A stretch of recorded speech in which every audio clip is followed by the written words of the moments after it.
to my in-depth analysis of Cyberbully.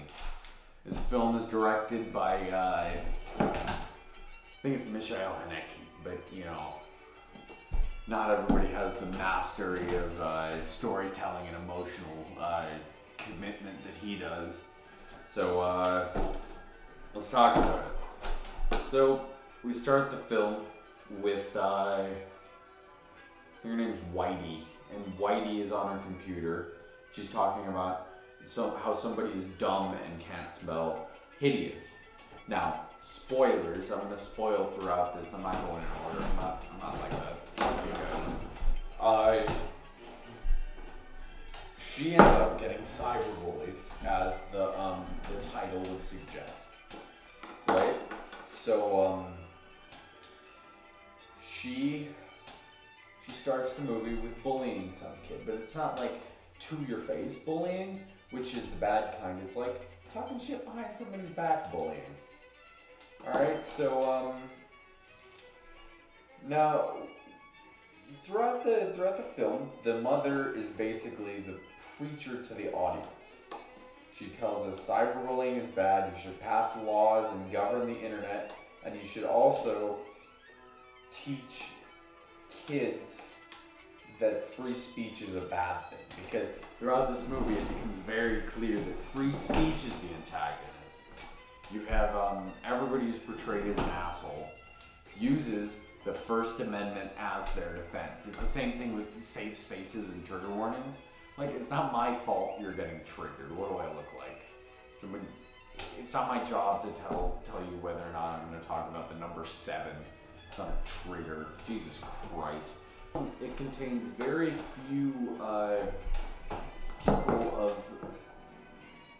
not white, not Aryan specifically, because throughout I made a minority count, and I got 6. And this kind of bullying, well, it happens. My brother wears shoes like that. He's 10. Of lazy you. Do your own. 6. In an hour-and-a-half long movie.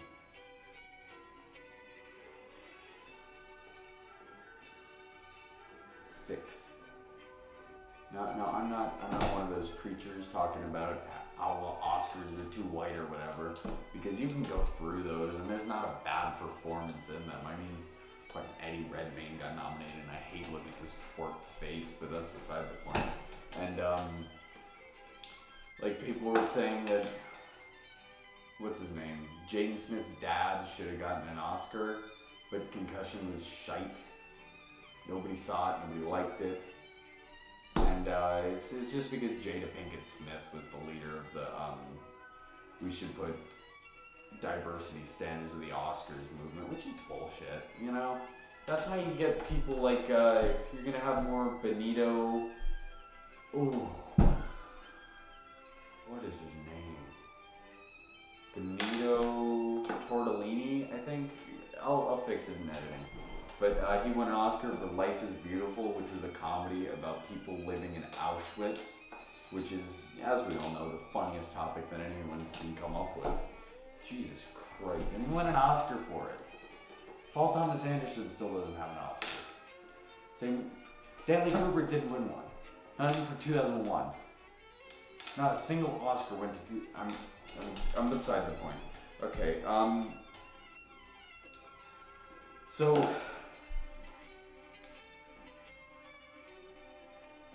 Fuck. Okay,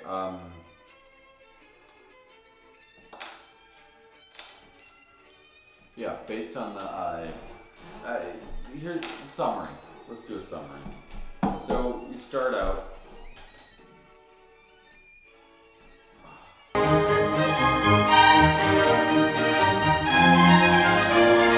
Taylor Hillridge is talking shit.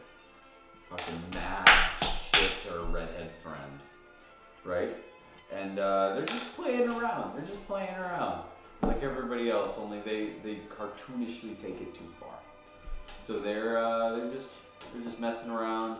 And a bikini shot? Come on. He was joking. You are so naive. I can think of at least 2 girls he's hooked up with in the past month. If you count just kissing, then I can think of 3 girls. What? He's popular. Wait, hang on. Don't drop me off first. Why? We always go to the mall on Friday. I want to go home and see if Scott goes online. Okay, you're now officially pathetic. Come on, I think it's cute. Let her be in love.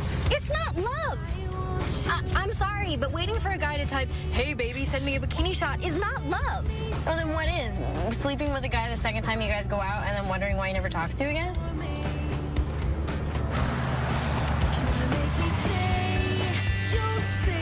Get out. What? You can't be serious. Out.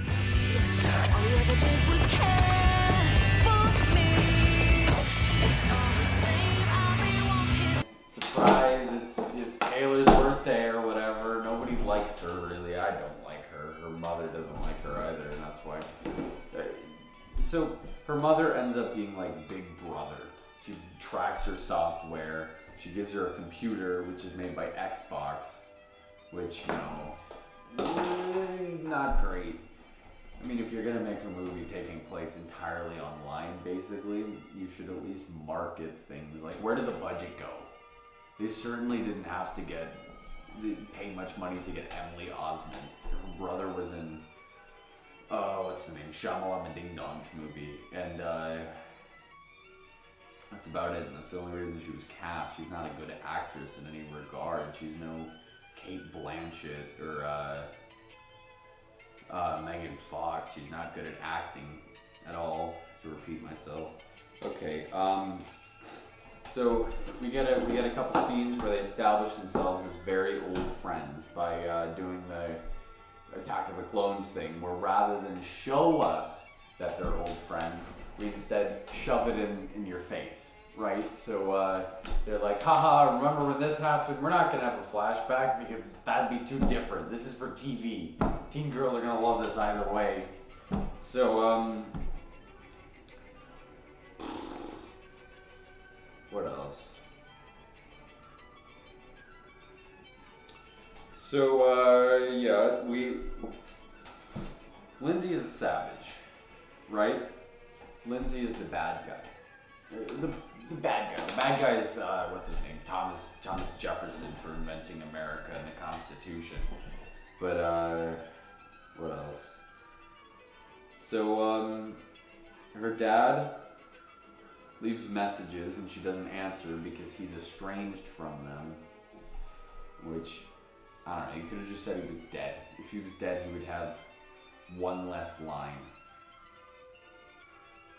It's not even a joke. He has one line in the whole movie.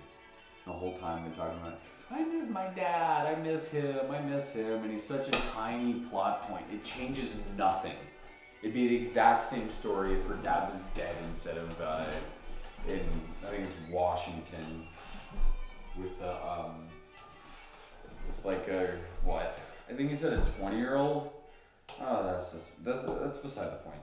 So, her dad leaves messages, and then it becomes abundantly clear that her mother is watching her like the Gestapo. Okay? She gives her the Xbox computer, and we get the vaguest advice or guidelines. She says, no inappropriate websites. Now that can range, depending on the family, from anything to Cat Stevens pre-Yusuf Islam years to basically the deep web. Like, that's so vague. And eventually she, what happens next? Oh yeah, so her friend, I'm gonna call her friend number one. Actually, white friend, because she also has the ethnically ambiguous friend, who might be half black, might be half Mexican. I don't know, I don't care. So, she comes home and her parents don't acknowledge it. And as it becomes very clear throughout the film, she is a massive twat. And they throw it in your face that this is why, and not because she was born it.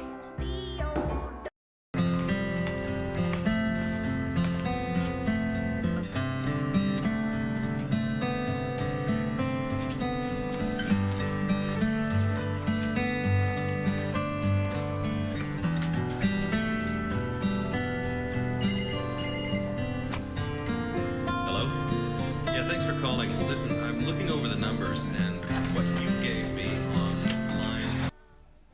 A pretty good wrecking from, what's her name, Lindsay. She comments on their picture of Whitey and white friend number 1 that says Lardo and Dogface. So they're being all cute and they're friends, so they say, which one do you want to be? I'll be Lardo. You can be Dogface. And then they have some shitty dialogue that's supposed to be like, we're old friends, but we don't like to show it with any actual chemistry because they can't act for their lives. But that's... So soon a gay kid gets introduced, and throughout the film, this kid becomes the most interesting character. And it would have been a lot better if he was the main character. Because A, he's actually interesting, and there's a reason, it'd be a lot worse for them to, the roasting would be a lot worse because he's different, and he's gay, and he's not pretty-ish white and blonde. It could deal with themes of, what do you call it, of prejudice. There's no prejudice against blonde hair, blue eye, straight females. And there's a wage gap, but that's a different story. Nobody's ever gotten dragged behind a pickup truck for being blonde, white, and straight. It could have been a lot more interesting, that's what I'm trying to say. Because you could have had him deal with the fact that he's gay. Could have had a subplot about that. That would have been interesting. But of course they don't do that because that would have been actually entertaining and it would have triggered some people. And what else?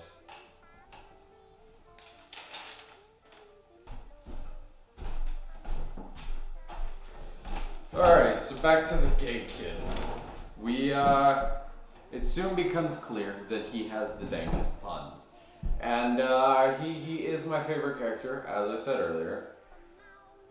Okay, so the brother, the little brother, he is a savage. He is savage. Not planned. He's savage. So this little savage, he hacks into what's her name? The bitch, the main bitch. He hacks into her account, right? And says, I'm a dirty little slut, somebody spank me. Which, that is savage. That is so savage. And the reason he does this is because he finds out that Taylor has a clickster in this great scene in which he very, very obviously grabs his dick a little bit. What? Is that Clicksters? Can you get an account? No. Please just don't. No. Why? Eric. Account? No. Please just don't. No. Why? Eric, no. Yeah. It's pretty funny. So, continuing. She goes full emo. She goes like, she buys a 9 Inch Nails album. She starts listening to Pierce the Veil. Her music taste is just, she's emo for like 20 seconds ish, and then she finds out, oops, her brother did it. So now she's mad at her brother, and she ruins their relationship basically. So when she's old and retarded, he's not gonna give a shit. All right, continuing. So.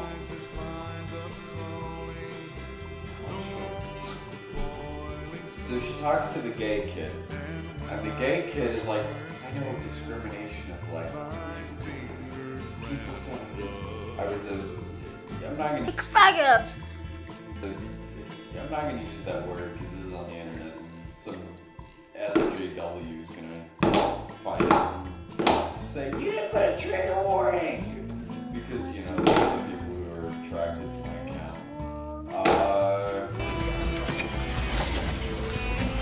I saw what people were saying about you online. I don't know why they have to do that. It sucks. How would you know? You serious? You've been called a slut and a whore. Really? Guess you've never been in my page. There's fairy, fruit, homo, too gay to live. Yeah, but I mean, it's not really the same thing. I mean, you really are gay. What they're saying about me isn't true. The kid says somebody called him too gay to live. Too gay to live. Which is really savage, but it's really fucked up. And the kid is, and she says, how do you know? You're a gay kid. You know what discrimination is like? It's not like you couldn't marry until 2016 and you being yourself was a crime in England until like the mid-50s, and one of the smartest people that ever lived died of castration chemically, but that's whatever. So this blonde hair, blue eye, white girl says to the Hispanic-ish gay kid, you don't know how do you know what discrimination is like? And to that I would say ask him. So,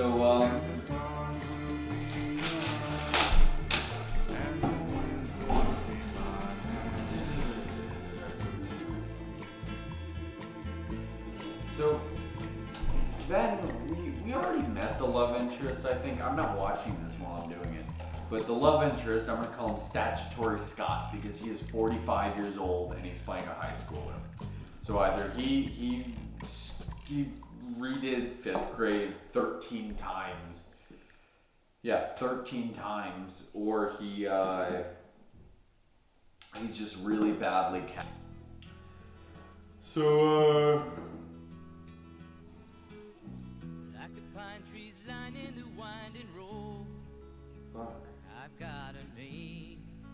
So online, on our Clickster page, we meet James Petitious, who becomes the other love interest. And there could be a love triangle, which is never entertaining. There's like...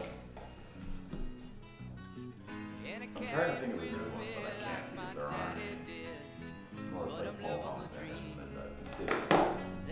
He was great because he's the best.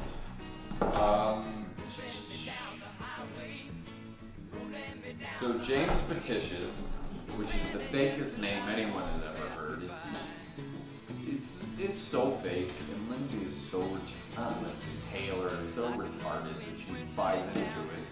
And then, surprise, surprise, James Petitious wrecks her. She gets shredded. She gets mega wrecked. There's nobody who has been more wrecked than she has. And he posts all these lies about how she did things to him. Now my question is, if James actually did exist, why would he lie about that? That just lessens his integrity. Because she is crazy. She has established that she is crazy. And completely unlikable. If I had a gun with 2 bullets and I was in a room with Hitler, Bin Laden, and Toby, I would shoot Toby twice. Oh. Okay, You all were right. being really funny. She's like Toby. She's like Toby from The Office. Completely unlikable. I hate her.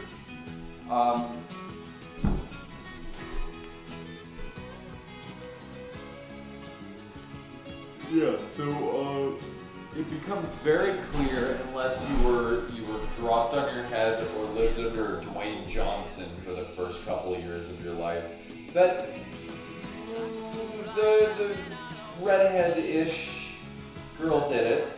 She's very suspicious.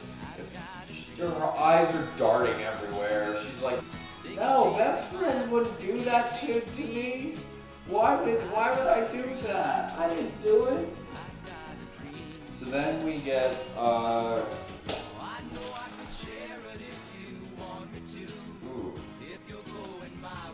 So they walk into the bathroom, and guess who's in there? Lindsay and her pack! Because apparently they have nothing better to do than just stand around there. Like, do they have classes or something? Because class is going on.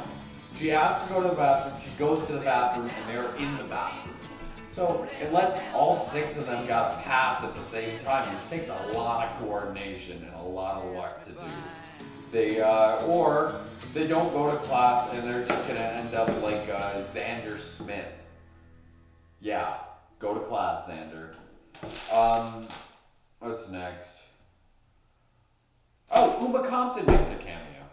Yeah, she's part of the pack for like one scene and then she disappears for the rest of the movie. Which makes sense. Psych! It doesn't make any sense. It really doesn't. Okay, next. There's... in the entire 1 hour and 26-minute runtime, there is exactly 0 likable people. Everyone is gone. They're all horrible. I hate every single one of them. If I could, I would slap them all. Okay.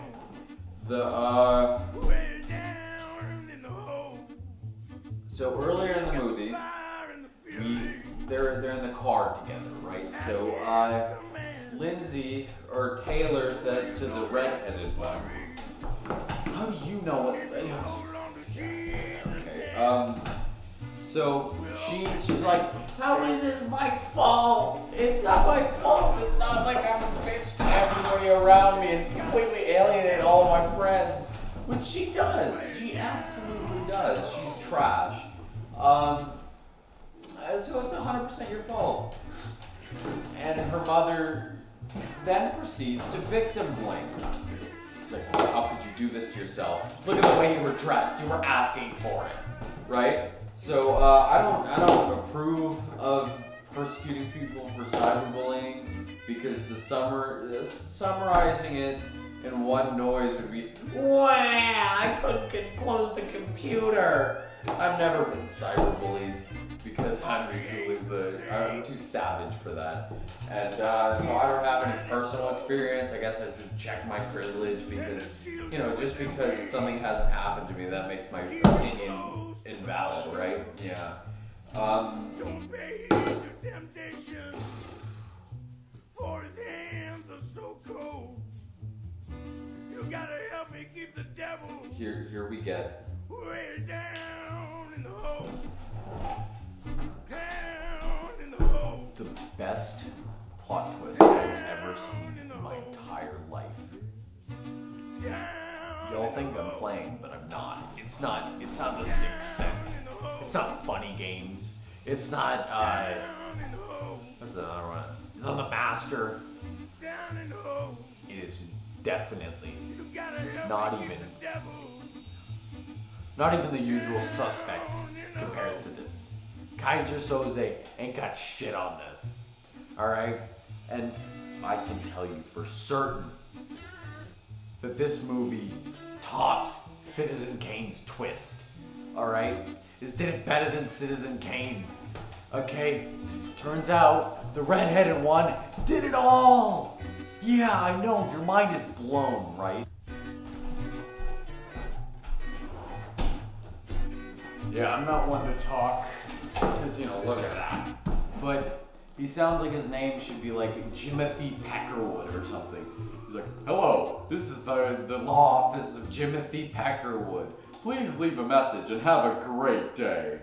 Like he's gonna vote for Trumpy Trump, and he cried when Ted Cruz dropped out because Teddy Boy was his primary.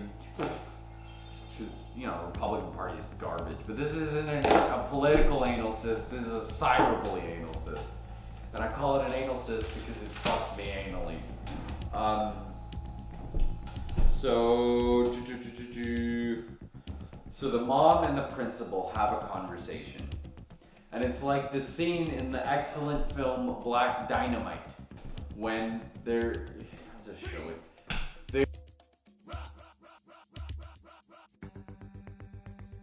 They're literally saying what they want to say to the audience. They're just like, "Hey, guess what? You shouldn't bully kids." "Oh, really? We shouldn't bully kids online." "But I can't govern the internet." "We should pass laws to govern the internet." "That's a great idea, Jimothy." "Yeah, thanks, Mom." Right? So then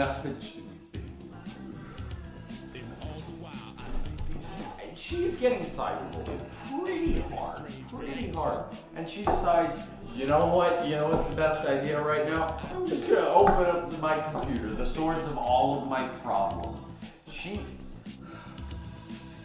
In about 30 seconds, she's about to attempt suicide, which is the best scene in the movie because it's so funny. And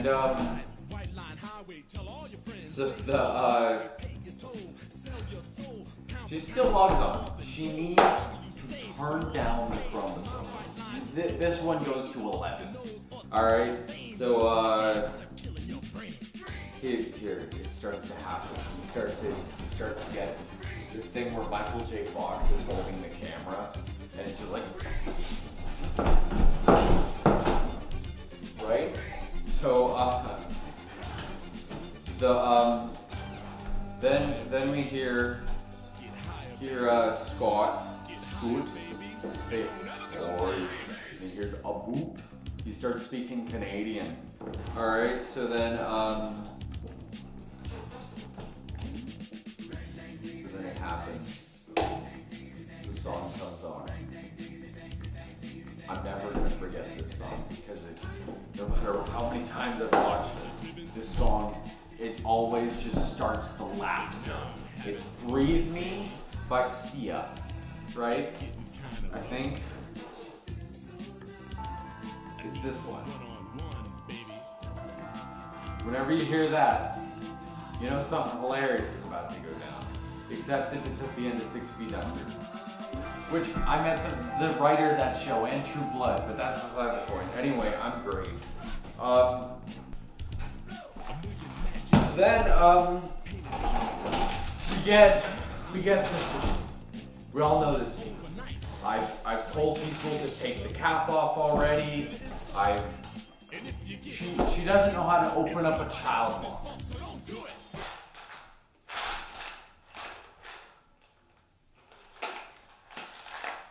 School, but I'm really the dirtiest little whore.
I'm the real Taylor Hillridge. Ouch.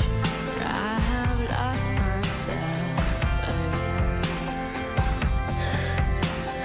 Lost myself and I am nowhere to be.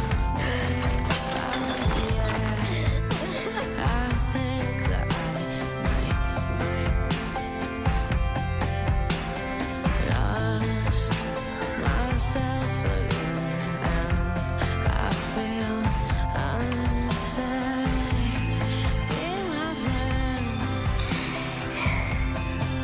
I'm the real Taylor Hillridge.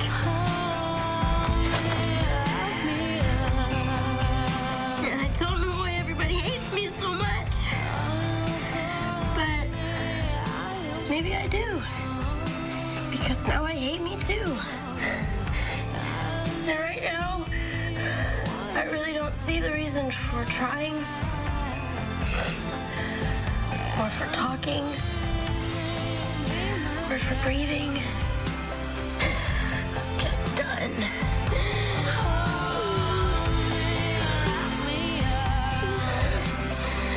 that's it, I guess.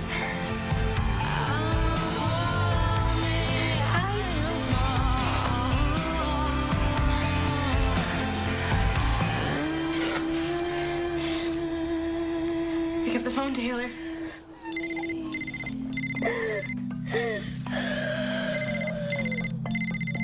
Pick up the phone, Taylor. Taylor? This is Chris. It's Samantha. I think something's wrong with Taylor. She posted a video online and now she's not answering the phone, and I'm really freaking out. Samantha, slow down. I can't understand you. I think she's trying to kill herself. Oh my gosh.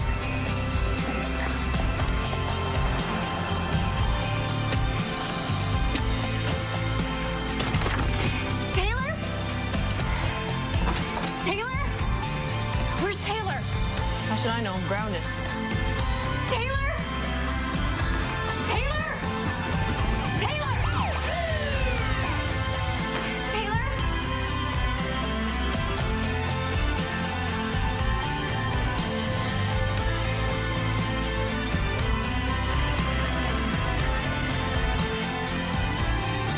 Taylor? I can't get the cat off!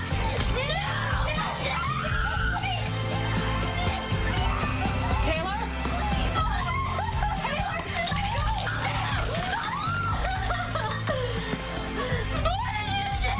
Sit down, sit down, sit down. I got you.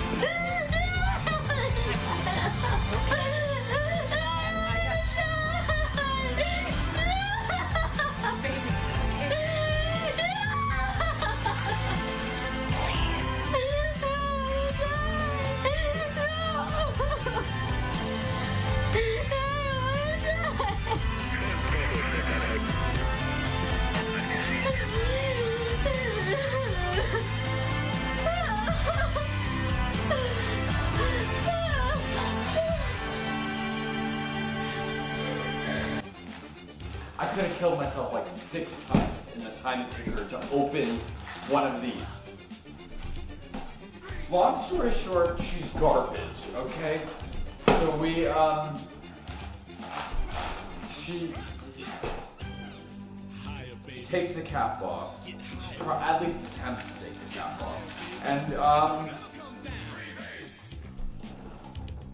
the sequence is edited so badly. Okay, so here's what we get. We get this thing called intercutting, right? X gon' give it to you. Fuck, wait for you to get it on your own. X. 3. We're gonna do some film school right here. All right. So in 1903, a film called A Day in the Life of the American Firefighter was released. And in this film, there were the original cut was a firefighter rescuing people from a fire. And the modern way of editing something like this would be you cut between the victims and the firefighters, right? This dude didn't know how to do that, and nobody in Hollywood knew how to do that. So rather than cut between them, he did this thing where he did the firefighter's perspective, and then that was the end of the story, and then he did the people's perspective, right? So he didn't like this, he released it, it was a moderate success. So he goes back and he re-edits it, and he invents this thing called intercutting. Now, cyberbullying uses this. Intercutting is cutting between 2 events at the same time, right? So intercutting very rarely works when it cuts between more than 3 things. And really, when you intercut something, you can't take... I'm honestly, it's very hard for me to think of something other than maybe the baptism sequence in The Godfather, but that's still only 2 things. Like, I mean, you got the guys killing the other guys, and you got a baptism. It really doesn't get more complicated than that. Go away. Stop dabbing, Dash. Jesus Christ. You're not even good. Jesus Christ, Dash. It's this. Or like that, Dash. Jesus Christ. Okay. Sorry, my brother doesn't know how to dab. Get the fuck out, Dash. Alright, so intercutting. So day in the life of an American firefighter. That or whatever. Oh shit. Okay, so it does this thing where it cuts between the redheaded friend who's also Pretitious James or whatever, and it cuts to Taylor.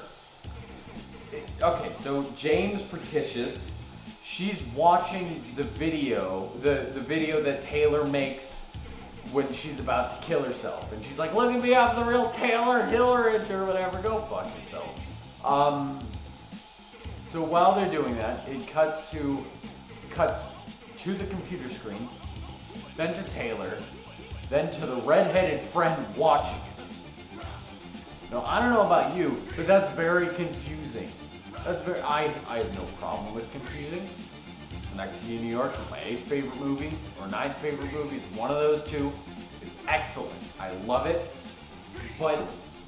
And it's very confusing the first time you watch it, but you can watch it multiple times, and each time it becomes a little more clear. Same thing with Enemy by Denis Villeneuve. That is great. That is how you make a confusing movie. 2001 is confusing. It's 10 out of 10. It's amazing. But this is confusing with no way to decipher what is going on the screen.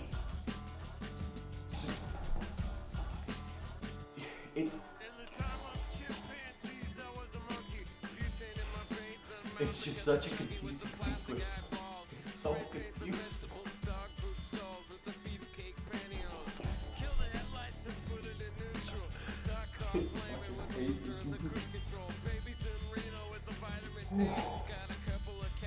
Oh my god. Jesus Christ. Awful. Okay, back to this. Alright, gotta wipe those tears away. Alright, so we got the intercut. I explained that. So now we're moving on. So after she watches the video, the redheaded friend, or James Pretitious or whatever, she calls her mom instead of the cops.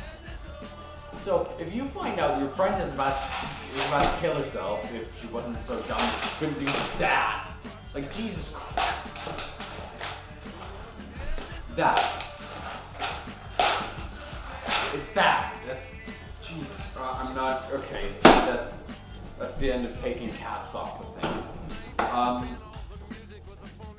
If you found out your friend was gonna kill herself, who would you call first? Her mother or the cops? Because her mother doesn't have an amber lamp. Her mother doesn't have and they don't have sirens. She can't go and help her. There's nothing that her mother can do except bitch and moan to politicians who have things to do. Because this was before the Republican-controlled Congress, and when we actually did things. That's crazy, right? Right? When Mitch McConnell was too far away from it to slow it down like molasses. Alright,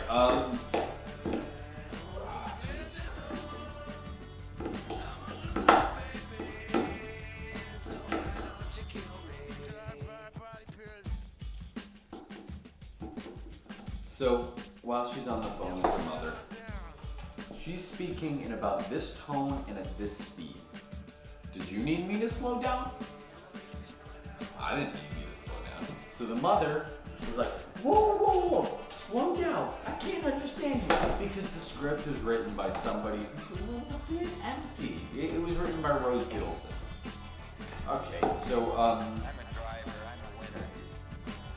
they don't take into account that she is not speaking at a speed in which people can't understand what she's saying. She's speaking very plain English. She's not speaking like I'm speaking right now, which, if it were more like panty and I had more breathing involved, it would be difficult to understand me.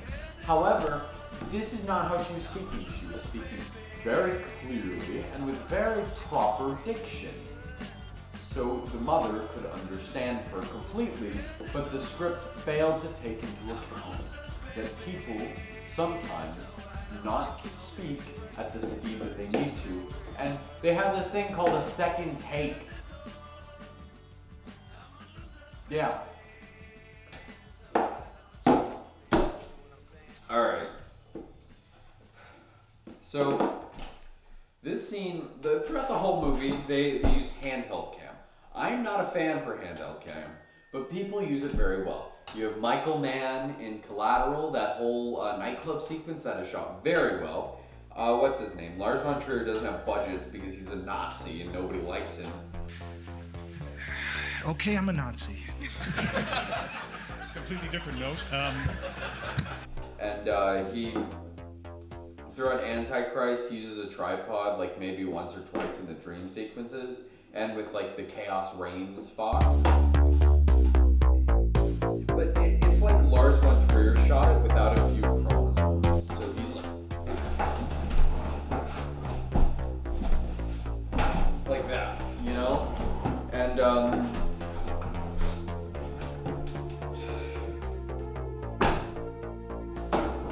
so the doctor, the cops come and they take her into the facility where she can rest. And the doctor asks, what's her name? The redhead one. And she says, the doctor asks, did she ever give you any signs that she was gonna kill herself? And the doctor, and she replies with, I don't know, maybe. If I were to walk up to you and say, I'm too triggered, I'm gonna kill myself, would you remember that? I think you would. So it wouldn't be, I don't know, it would be yes or no. It's a very blatant thing. It'd be like if I were to walk up to you and say, I've been reading Mein Kampf and this dude has some great ideas, let's go invade Austria. What the fuck? Jesus Christ. So, the doctor recommends a support group.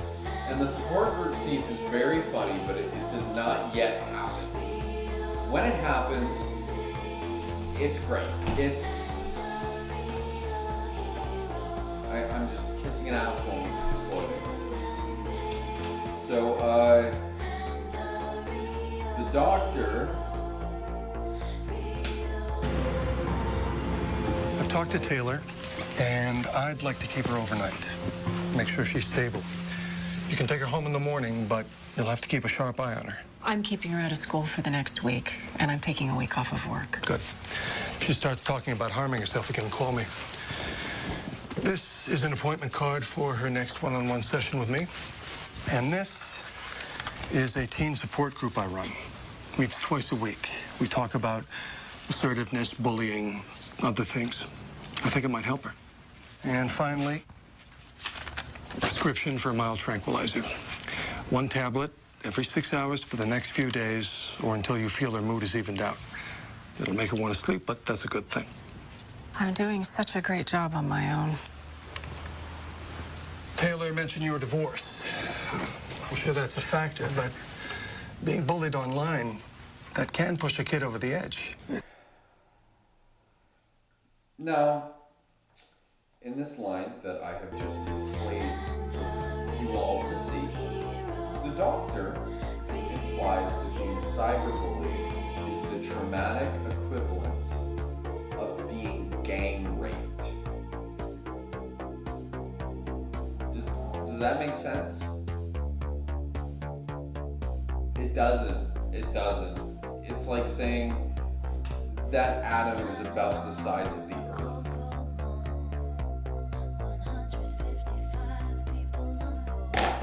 Samantha. The redhead's name is Samantha. She's so unmemorable that I didn't even know her name. I had to Google it. I've seen this movie like 10 times. I know all the characters' names with their own blood. I know the most. I can tell you that the bad guy of The Serious Man is Cy Abelman. He shows up for like 20 minutes, and I remember his name. But I don't remember Samantha. Samantha. It's not a very good movie. The bullied her friend into almost killing herself if she was smart enough. And she says, "You're such an ass, Scott," to somebody who bullies her slightly. Just saying, "No, she's gross." Like, what the fuck? So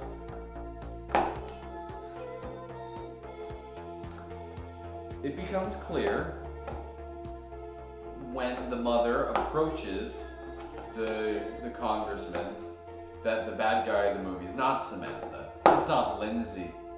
It's not Kaiser Soze. It's not Darth Vader. It's not the little blonde kids from Funny Games.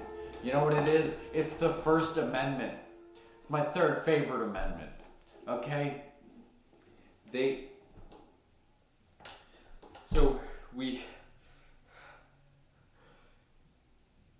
guys, there are two characters in this movie who are sensible.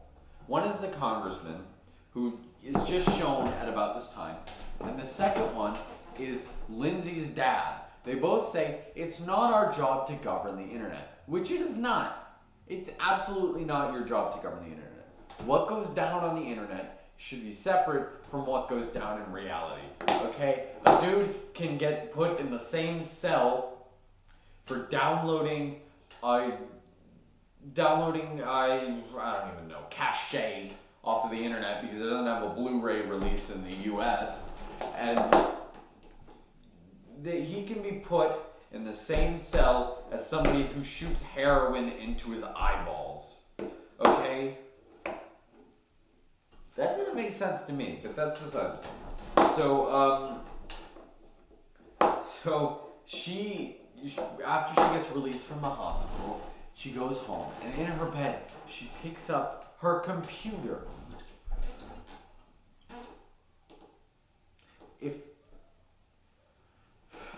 If I were married and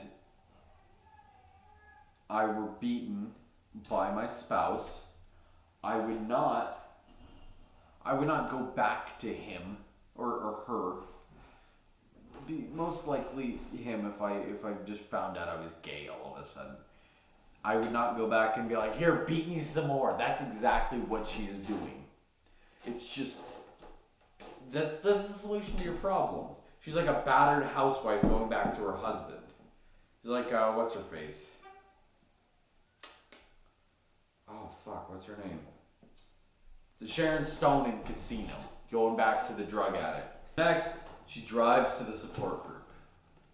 And at said support group, before she goes into the support group, her mother kind of like has to hype her up. And she gets all angsty and basically says, gosh, my mom is such a bitch for caring about me not committing suicide. So they have this scene and she starts badly crying and it's not pleasant to watch. And so she's crying and it's just shoving the emotions in your face. But it's like when you get a liver implant. And the liver implant doesn't catch on and you die because you don't have a liver. When it gets rejected. So it's just like let's pretend these pills are emotions. It's just throwing them at you, and none of them end up catching. It's just like it's like, why? They're throwing them at you, but it's not done well enough that one can feel the emotions themselves. Like the scene from 12 Years a Slave. You watch 12 Years a Slave when Patsy's talking about how one of her owners doesn't give her soap to wash herself and she vomits whenever she smells herself. That is sad.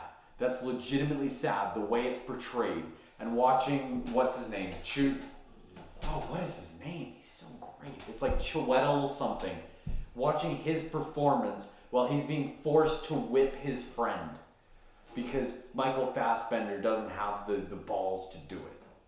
That is emotional. The way it's shot, the way it's acted, there are good performances. It's directed so well. Steve McQueen is a god. All right, but this is directed by a toddler who's just like, if I throw emotions at people, they're gonna feel the emotions because emotions.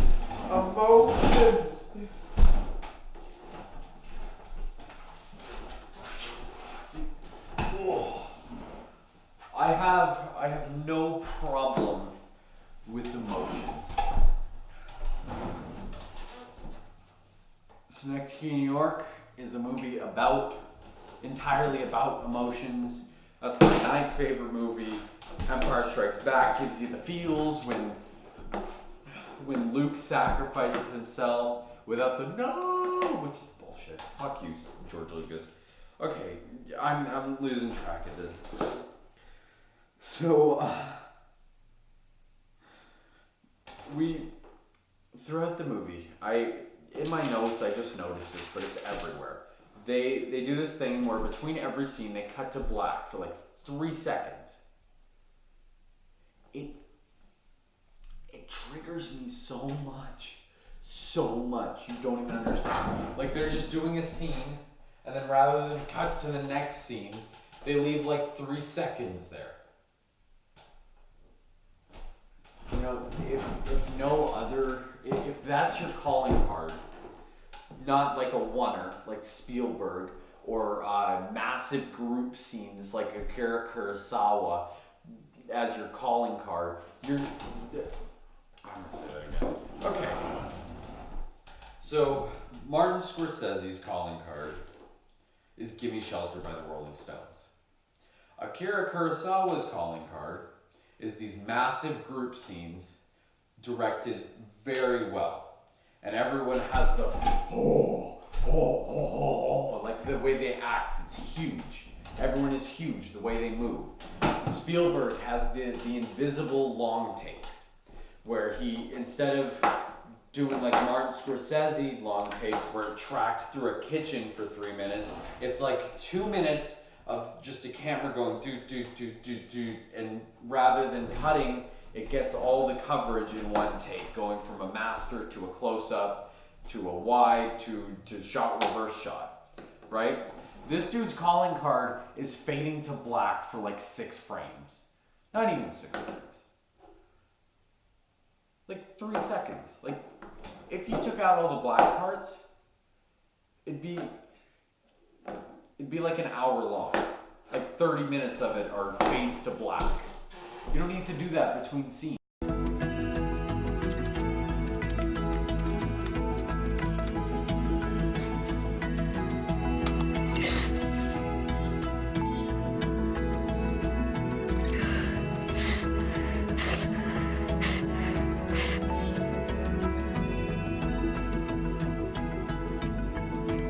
I don't know what to do when I read that stuff. I just fall apart.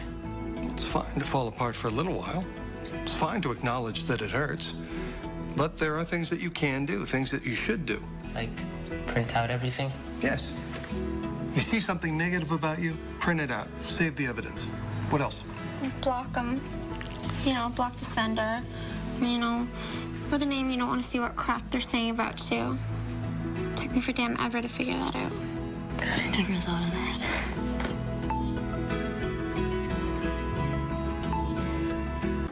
So they're in the group thing and they're all giving each other advice.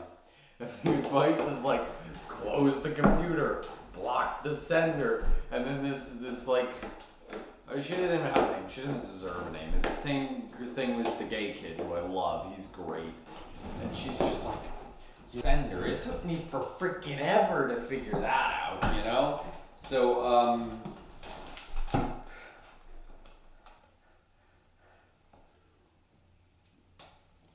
yeah, you just saw it, I don't need to talk about it.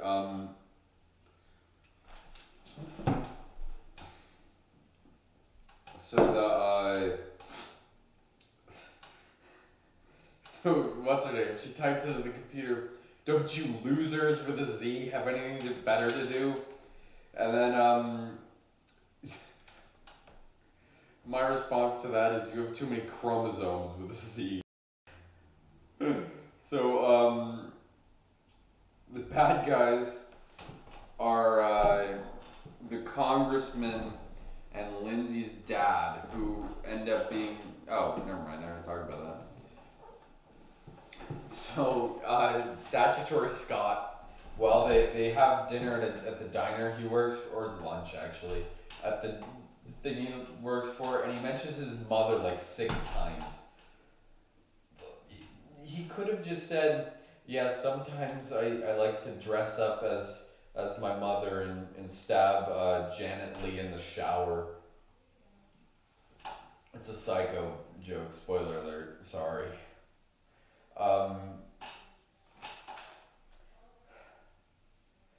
So...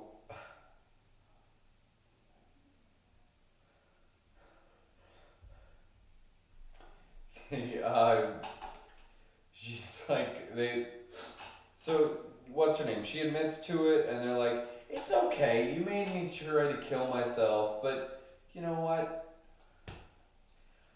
I feel bad that you feel bad about making me try to kill myself, because that makes sense, doesn't it? That makes sense. That's how attempted suicide works, guys. So,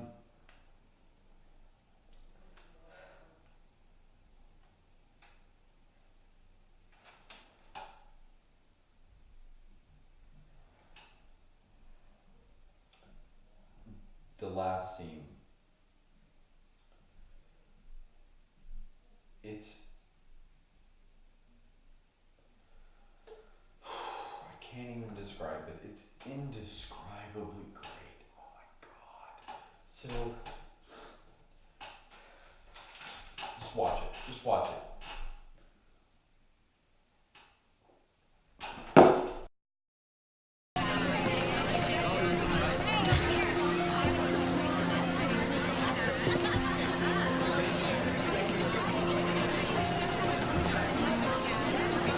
It's the Psycho twins.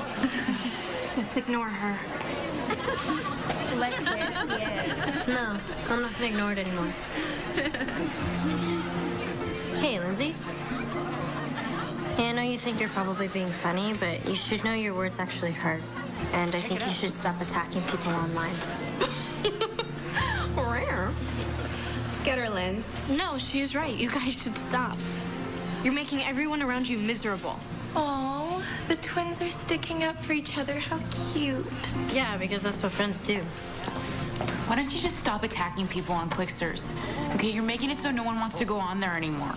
Yeah, you seem to me just like any other bully, spreading hate wherever you go. I gotta say, the way that you guys need to hurt people, it's like maybe you need to talk to someone, get some help.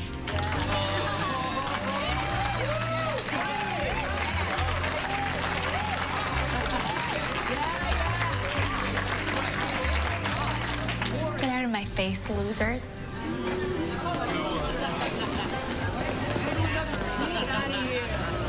Okay, I've dreamed about something like that only 100 times. Hope it was good for you, Taylor, because it was awesome for me. Yeah.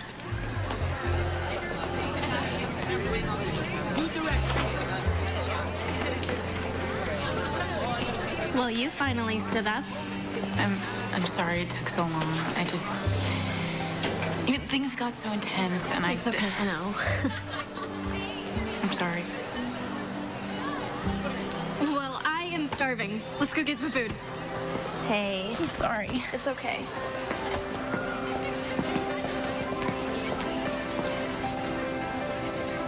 So you said something this time. You were inspiring. I was impressed. Really? Because I think I'm still shaking. I'm really glad you're back, Taylor. Me too. So, could I maybe sit and eat lunch with you? Maybe I can be the one who gets the ketchup. Yeah, I think I'd like that.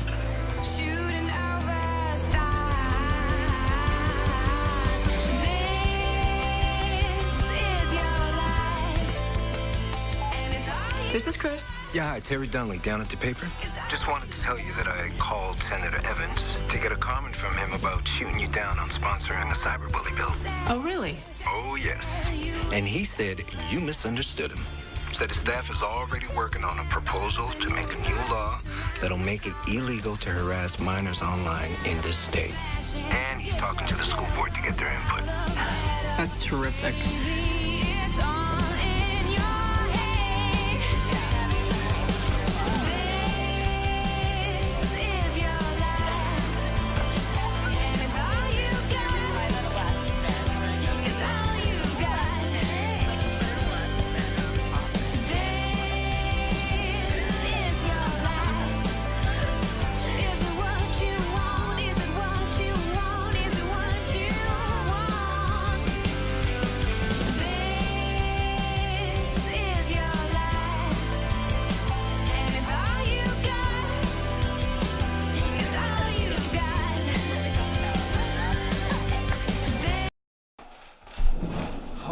Is that?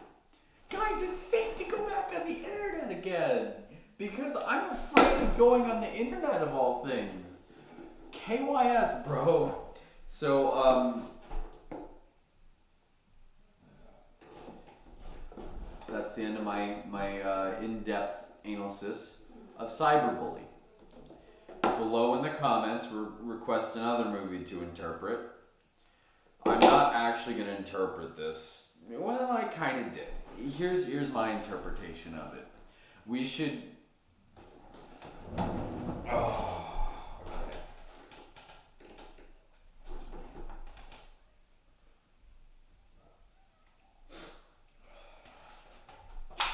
Alright, here's the analysis. So my interpretation of this film is it's a call to monarchy and a new world order. Because free speech is the bad guy. It's like, it's a conspiracy. See, you have an Aryan person as the main character. Because Aryan starts with an A. Now, if you take a capital A and you cut the bottom off, what does it look like?